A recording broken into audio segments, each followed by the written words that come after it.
Bonsoir à toutes et à tous. Ce soir, je me suis inspiré pour faire une petite vidéo sur la masculinité et un guide en fait, comment devenir un homme masculin, comment devenir un homme et comment devenir masculin. Je voudrais passer à travers plusieurs éléments. D'abord, vous remercier d'écouter cela, vous remercier de vous donner le temps pour ça. La meilleure chose que vous puissiez faire pour vous, c'est de couper toutes les distractions actuellement et de vous concentrer pendant la demi-heure qui va suivre sur comment vous pouvez faire pour devenir un homme. Qu'est-ce qui est important à ce niveau-là? Je vais passer par plusieurs éléments que je vais vous citer brièvement. D'abord, la rétention séminale, la masculinité, les émotions, les qualités, les connaissances, la connaissance des femmes, la discipline et la mission de vie, Dieu et le divin, l'éducation et l'introspection, les femmes et la féminité, et finalement, la sexualité sacrée. Pour commencer, je dirais que la rétention séminale, c'est l'alpha et l'oméga, c'est le début et la fin. La rétention séminale est l'habitude et la pratique et le style de vie le plus important que vous devrez avoir si vous voulez être un homme masculin. Et à long terme. Il y en a qui me diront, ah mais regarde, il y a des gens qui couchent avec plein de femmes et qui éjaculent, etc. Je fais, oui d'accord, ok, ils ont 30, 35 ans. On va voir dans 20, 25, 30 ans comment ils seront. Est-ce qu'ils seront encore au meilleur de leur forme? Est-ce que leur corps aura supporté tout ça? Moi, comme je vous dis toujours, ça sert à rien d'éjaculer, sauf si vous voulez produire un enfant, ou bien donner l'énergie à votre partenaire dans de très rares cas. Sinon, vous pouvez à la place maîtriser une sexualité plus saine à travers l'orgasme non éjaculatoire, les orgasmes corporels, etc. Je vais rentrer dans les détails plus tard. Tout ça pour vous rappeler que la rétention séminale, c'est l'habitude de base en fait. C'est littéralement les fondations de votre vie. Parce que si vous maîtrisez l'habitude de la rétention séminale, vous êtes discipliné, vous n'êtes pas sensible à la gratification instantanée, vous êtes capable de retarder la gratification, vous êtes capable de ne pas tomber dans les plaisirs faciles, factices en fait. Tout ce qui est gratification instantanée, tout ce qui est plaisir instantané en fait, c'est un piège souvent. C'est sur le sucre, sur la pornographie, la masturbation, l'éjaculation, le sexe facile et non pas la sexualité sacrée bien entendu. Soit aussi par exemple les drogues, à l'alcool, le tabac, tout ce qui peut être en fait vous donner un shoot de dopamine extrêmement rapide.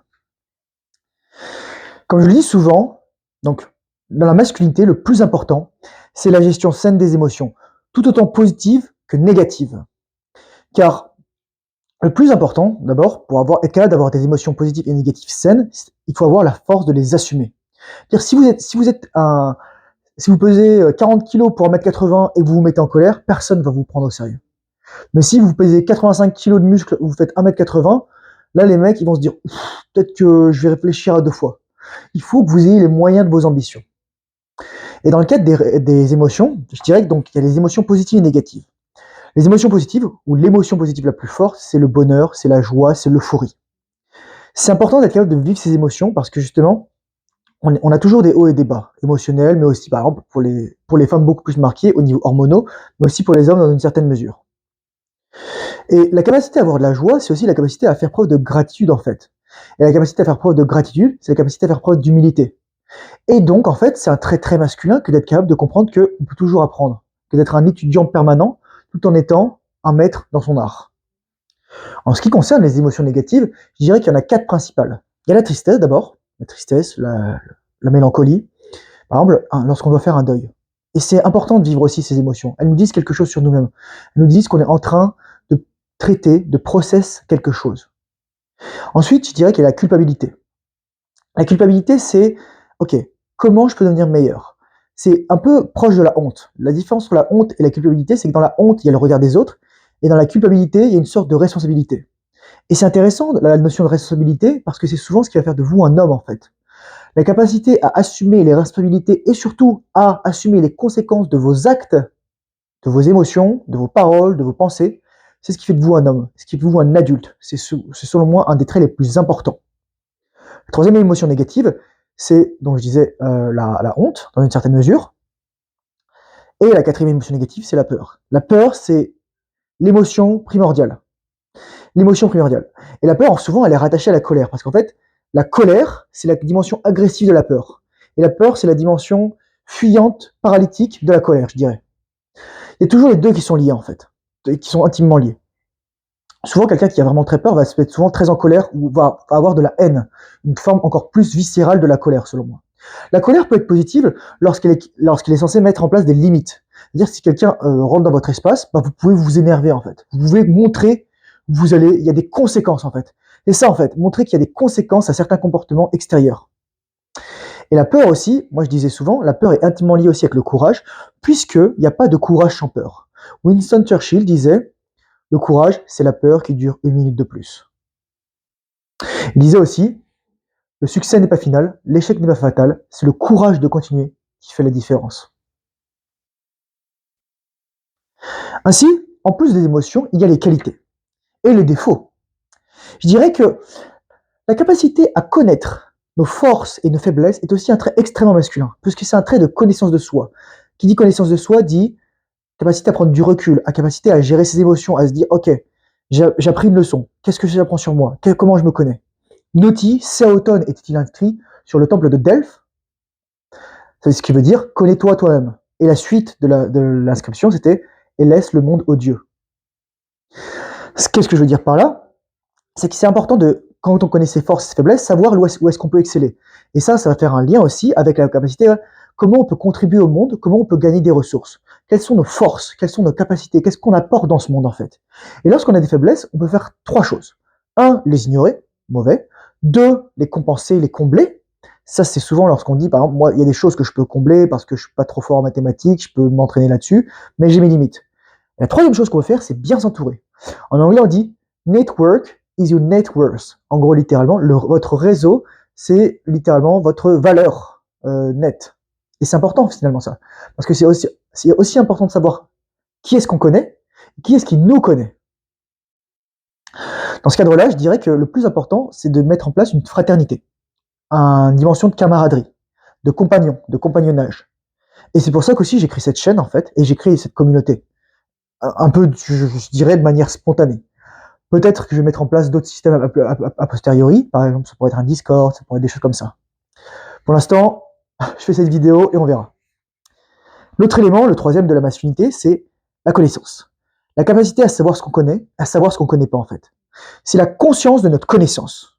Et je dirais que les différentes connaissances, pour en citer quelques-unes, je dirais que c'est d'abord la connaissance de soi, la connaissance des autres, la psychologie, la connaissance des femmes, la connaissance des hommes, la connaissance du fonctionnement des enfants, la connaissance de la psychologie de l'entreprise, du couple, la connaissance des choses, par exemple, comment fonctionne une voiture, comment changer de l'huile, comment changer un pneu, etc.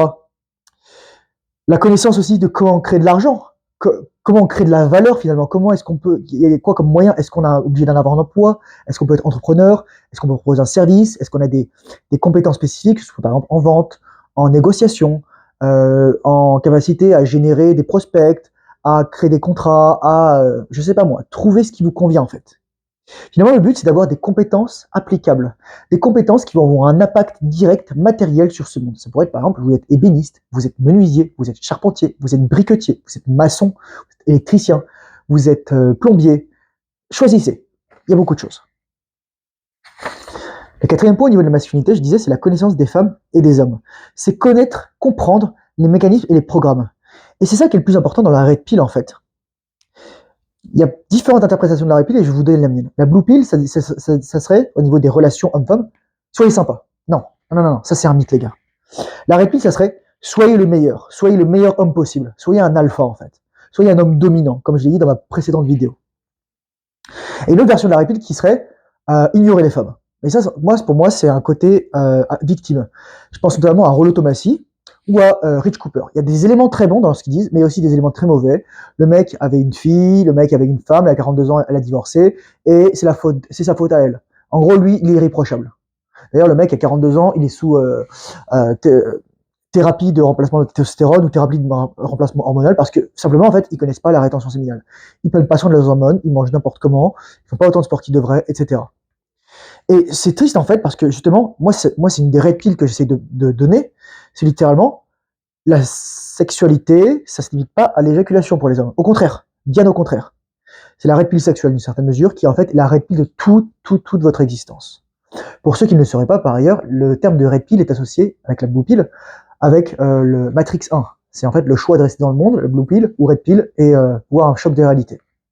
Il existe bien entendu aussi la black pill qui serait vous êtes déterminé par vos gènes, ce qui est littéralement faux d'un point de vue littéralement biologique, puisque il y a une science de la biologie qui s'appelle l'épigénétique, littéralement comment l'expression de vos gènes, mais surtout littéralement parfois les changements d'expression des allèles est modulé par votre environnement, vos habitudes, vos activités. C'est pour ça qu'il y a des gens qui peuvent devenir plus musclés, plus forts, et littéralement changer leurs gènes durant leur vie en fait. Le 5e point de masculinité, je dirais, c'est tout ce qui est lié à la discipline, que ce soit au niveau du sport, devenir plus fort, bien manger, être riche, mais aussi trouver sa mission de vie. Et votre mission, lorsque vous ne connaissez pas votre mission de vie, c'est de trouver votre mission de vie. Et une fois que vous la connaissez, ça devient votre raison d'être, ça devient votre existence sur Terre. C'est littéralement, il y a une dimension divine tout ça. Et moi, je vais vous dire, c'est quoi ma mission de vie pour vous aider. Moi, je l'ai compris en fait. L'année dernière, j'ai candidaté pour devenir médecin. Malheureusement, comme j'ai fait une classe préparatoire en France, en dépit du fait que j'étais premier de ma classe, je n'ai pas été reçu parce que une classe préparatoire en France n'est pas diplômant. J'ai pas de diplôme. Donc ils l'ont squeeze en fait. Alors j'étais premier de ma classe. Donc littéralement, j'avais la meilleure moyenne possible. J'avais 4.3 de GPA sur 4.3. Mais bon, c'est eux qui décident, peu importe. Parce que mon père était médecin. Moi, je pensais que ça me plaît énormément tout ça. C'est sûr qu'il y a les études, ça prend du temps, etc. Et c'est ça juste qui est dommage en fait. On met des barrières stupides parce que, soi-disant, il faut apprendre plein de choses, mais 99% des choses que les médecins apprennent, ils l'oublient ou ils savent pas les appliquer. Pour être très honnête. À part les ultra spécialistes, quand ils vont faire de la chirurgie ou qui sont vraiment très spécialisés dans certains domaines. Parce que moi, si les médecins savaient ce qu'ils faisaient, il y aurait plus de maladies, il y aurait pas de gens obèses, mais bon, ce qui n'est pas le cas. Ma mission de vie, ça m'a fait rire d'ailleurs, parce qu'il y a quelqu'un qui disait je discutais avec lui, il me disait, mais Thomas, t'es le prophète de la prostate. Ah, c'est gentil. Je suis saint séminal, apôtre de la rétention séminale. En fait, c'est ça. La mission de vie, c'est de changer le monde en vous apprenant cela, en vous transmettant cela, en vous montrant que la rétention séminale, c'est en fait la voie pour devenir un homme. C'est pas la seule, mais si vous n'avez pas la rétention séminale, c'est comme si vous coupiez les jambes en fait. C'est 80-90% en fait des choses qui vont vous aider. Parce que lorsque vous maîtrisez la rétention séminale, vous changez en fait votre rapport au monde. Vous n'avez plus un rapport, je dirais, bas, pervers, sexuel. Il y a toujours une dimension sexuelle, tout est sexe. Mais vous êtes au-dessus de ça en fait. Vous comprenez qu'il y a ça, mais vous comprenez aussi qu'il y a autre chose. Et je vais faire un parallèle avec le divin justement, car c'est la 3e partie. C'est le rapport en fait, dans la masculinité avec, et en devenir un homme, le rapport avec le divin, Dieu, la divinité. C'est un sujet assez sensible et touchy, selon moi. Et donc je vais vous donner que mon opinion, ça n'a rien d'engage que moi. Le but en fait du divin, c'est plutôt la spiritualité, c'est d'être en paix avec soi-même. Comment on devient en paix avec soi-même? C'est-à-dire qu'on comprend que on a vécu certaines choses, que ça nous est arrivé, peut-être que notre âme a choisi de s'incarner, on va me taxer que je suis New Age, whatever. Moi, ce que je veux vous dire, c'est que j'ai pris des champignons psychédéliques, j'ai pris du LSD, et j'ai eu des gros insights, et je vais vous en parler ici. Dieu, il a toujours existé. Dieu, le divin, l'univers, la nature, choisissez le nom que vous voulez. Avant l'écriture, avant les religions modernes, avant les religions monothéistes, que ce soit le judaïsme, que ce soit le christianisme, que ce soit l'islam, avant les religions polythéistes, que ce soit les religions grecques, romaines, indiennes, avant aussi toutes les spiritualités chinoises, avant l'écriture, on avait un rapport au divin. Et en fait, probablement, toutes les histoires qu'on a, que ce soit dans les Anciens Testaments, le Nouveau Testament, même dans le Coran, même dans le Talmud, la Torah, dans la Kabbale, etc., ce sont en fait des histoires qui ont été transmises de génération en génération. Et probablement, certaines de ces figures ont existé, mais ont été déformées à travers le temps. Et lorsque ça a été couché sur papier, ensuite, c'est devenu un peu différent. Ce qu'il faut comprendre, c'est que ces textes, ça a été écrit par des humains. C'est écrit par des humains. On va dire que c'est la parole divine, mais si Dieu parlait, il serait imparfait parce que la parole est imparfaite. Or, Dieu est perfection et absolue, et omniprésent, omnipotent, omniscient et absolument bienveillant. Dieu n'est qu'amour. C'est mon opinion. Et dans cette mesure, nous sommes une particule de Dieu. Et je vous parlais justement de la mission de vie. Nous sommes une particule de Dieu qui a une mission précise sur cette terre. Nous devons accomplir quelque chose, aussi petite soit cette chose. Et il faut bien se souvenir, par exemple, moi on me dit, ouais voilà, Dieu le veut, etc. Deus vult, on dirait en latin, parce que lorsqu'il y a eu les croisades en 1095 avec le pape Urbain II. Mais c'est pas Dieu qui a dit je veux la croisade. Non, c'est le pape Urbain II qui a dit j'ai envie que les rois et les empereurs et les seigneurs occidentaux ils arrêtent de se taper sur la gueule, donc je vais leur trouver un ennemi commun. C'est juste ça. Pareil pour d'autres choses, les djihad, c'est toujours un imam, il y a toujours un mot humain. Et on croit parler au nom de Dieu. Mais parler au nom de Dieu, ça se fait de manière beaucoup plus subtile souvent. Ça se fait lorsqu'on apporte quelque chose de positif dans ce monde. C'est pas en tuant quelqu'un, en faisant du mal, en persécutant quelqu'un d'autre pour ses croyances, pour sa religion qu'on fait ça. Nous croyons tous en la même chose, mais d'une manière différente. C'est comme si on avait une boule et on l'éclairait d'angles différents. On va dire, ah non, regarde, elle est comme ça, ou elle est comme ça, elle est comme ça. Mais en fait, c'est la même boule, c'est juste qu'on voit un point de vue différent. Le divin est partout, en fait. Le divin est partout. Et le but, en fait, quand on est masculin, et je pense quand on est en paix avec soi-même, quand on a une dimension spirituelle, c'est d'être capable de se relier à lui, en fait. Soit en allant à la mosquée, en allant à l'église, en allant au temple, en allant n'importe où, en fait. En prenant le soin d'avoir un petit hôtel chez soi, de prendre soin de soi, de prendre soin de son âme, en fait. De prendre soin de ses émotions, de prendre soin de sa spiritualité. En plus du plan physique et matériel et financier. Et moi, je vais vous donner une petite particularité que j'ai comprise, c'est qu'en fait, la vie, c'est Dieu, tout ce que vous voulez, la vie, c'est comme un organisme gigantesque. Et d'une certaine manière, nous sommes en fait qu'une branche, qu'une feuille de cet organisme. Chaque être humain, en fait, est un bout de cette branche. Et d'une certaine manière, lorsque les êtres humains se rencontrent et refont un enfant, c'est comme deux branches qui se recroisent et qui créent une nouvelle branche. Et en fait, d'une certaine mesure, il y a une conscience inconsciente de la vie. Je vous le disais souvent, lorsque un homme fait l'amour à une femme fertile, les spermatozoïdes, c'est pas le premier qui arrive, qui rentre dans l'ovule. En fait, ils vont être arrêtés par la zone pellucide, ils vont être arrêtés dans les trompes de Fallope, et en fait, ils vont être relâchés un par un, jusqu'à ce que l'ovule en choisisse un. Et donc, littéralement, il y a un choix conscient du vivant pour amener un être vivant sur Terre avec certaines caractéristiques. Et donc, en fait, c'est ça. Donc, lorsque deux êtres humains se rencontrent, c'est quasiment la vie, à travers leur gène, qui décide finalement, tiens, je vais t'envoyer un truc inconscient pour te dire, tu vas être là à tel endroit, tu vas tomber amoureux de telle personne, tu vas faire ça. Et oui, il y a une dimension déterministe, presque, on va me dire, mais aussi un choix. Est-ce qu'on veut aller jusqu'au bout? Est-ce qu'on veut faire tout ça? Est-ce qu'on est prêt pour ça? Ça, c'est une autre question. Le quatrième point, pour être un homme masculin, c'est être éduqué. C'est être éduqué à la fois extérieurement et intérieurement. Donc, éducation en connaissances scientifiques, mais aussi éducation émotionnelle. La capacité à avoir de l'introspection, avoir du recul sur ses pratiques. L'éducation, je dirais que ça passe d'abord par avoir des mentors, avoir des maîtres, avoir des figures paternelles, éventuellement maternelles, positives qui vont nous enseigner des choses. Et aussi la capacité à lire. Parce qu'en fait, lire, c'est comme parler avec les morts ou avec les vivants. Et c'est un dialogue, en fait. C'est un dialogue, on apprend des autres. Et on fait preuve d'humilité. Et c'est pour ça qu'on est des éternels étudiants et apprenants. Cette éducation, ça peut être générer de l'argent, que ce soit par une activité, que ce soit par produire de la valeur, que ce soit en proposant un service, que ce soit en contribuant positivement. C'est savoir faire quelque chose. C'est créer quelque chose dans ce monde matériel. C'est contribuer positivement par ses vidéos, par des paroles, etc. Et enfin, c'est éventuellement créer quelque chose comme une œuvre d'art. Et moi, je voulais vous en parler actuellement. Je viens de soumettre un livre à une maison d'édition. C'est un recueil de poèmes. Donc, d'ici quelques mois, probablement, vous verrez mon nom dans les librairies, si tout se passe bien, avec mon recueil. Son nom, c'est Les Cavalières. Le cinquième point pour devenir un homme masculin, c'est faire la paix avec les femmes et la féminité. Que nous le voulions ou non, nous avons été élevés dans un contexte féminin par des femmes. Pratiquement toutes mes psychologues, c'était des femmes. Toutes mes maîtresses, pardon, mes professeurs et mes institutrices, c'était des femmes. À part une ou deux exceptions. Et parfois, lorsque c'était des hommes ou des gars, des mâles, c'était des hommes féminins. Donc c'est pas évident en fait finalement d'avoir tout ça.